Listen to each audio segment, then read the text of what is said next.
Did you know that AI is changing teaching jobs without actually replacing the need for great teachers?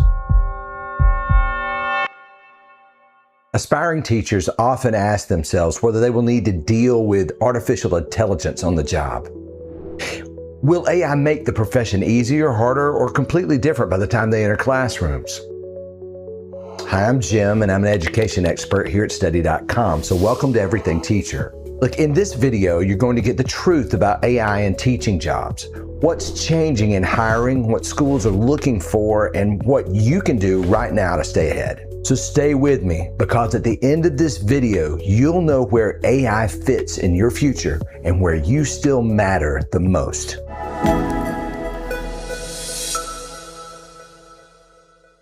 Let's start with the big picture. AI is already present in education. The technology has been used in education for lesson planning help, feedback support, and administrative tasks. That means the real question is not, will schools use AI? They already are. The better question is, how will that change what schools expect from you? The answer to this question is clear.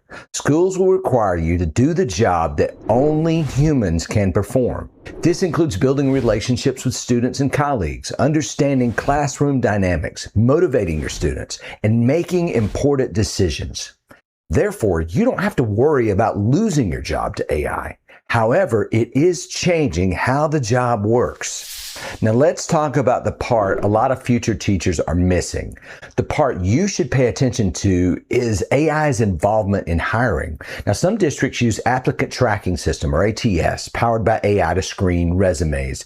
This means your resume needs to use specific keywords found in the job description to even make it to the human's desk. In one example covered by Education Week, an administrator used AI to screen applications and match candidate skills to the job posting. The technology may seem objective, but this is far from true. If the system receives insufficient data or is programmed on the basis of biased information, it can cause problems. So if you're applying for teaching jobs, you need to assume two things. First, your application may be filtered or analyzed by AI at some stage.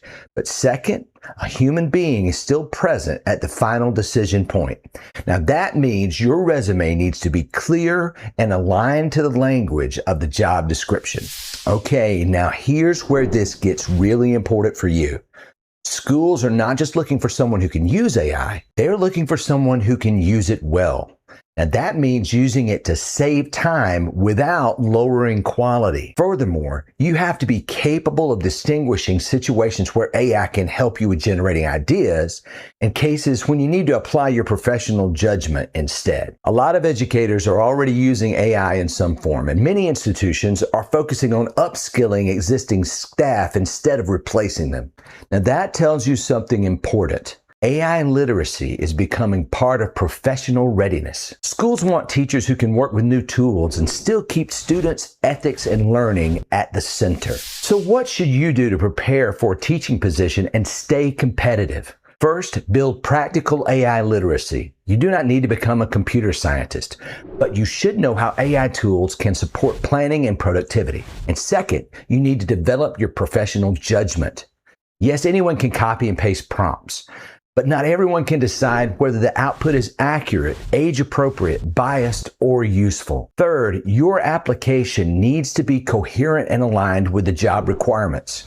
Highlight classroom experience, student support, collaboration, and instructional decision-making. Finally, you should develop soft skills that make you irreplaceable for schools and distinguish you from AI.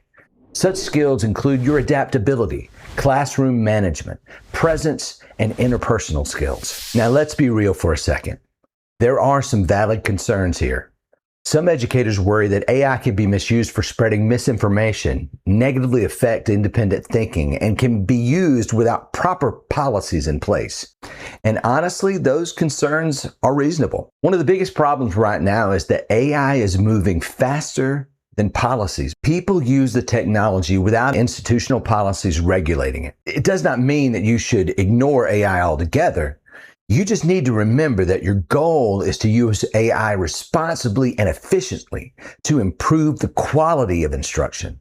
Your goal should be smart, ethical use. Use AI as an assistant, not a substitute for your professional voice. Let it help you start faster and organize better. But don't let it do the thinking that you need to do yourself. So here's what I would do if I were preparing to become a teacher right now. I would start practicing with AI tools. Try drafting lesson ideas, generating discussion questions, or use it to help organize study notes. Then assess the output like a teacher. Is that accurate? Is it useful?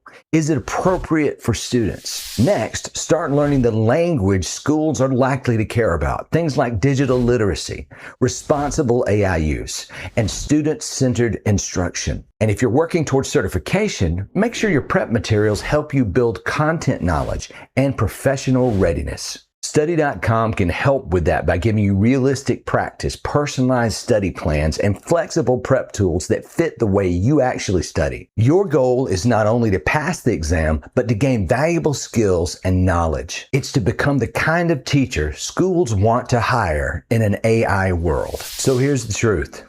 Artificial intelligence is changing teaching, but not replacing great educators.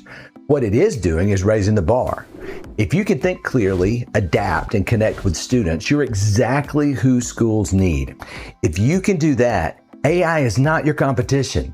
It's just another tool to improve your performance. If you enjoyed this video, please like, subscribe, and turn on notifications so that you don't miss more content for aspiring teachers. And I want to hear from you. Does AI make you feel more excited about teaching, more nervous, or a little bit of both? Now I want you to drop that in the comments. And thanks for watching, and I'll see you in the next one.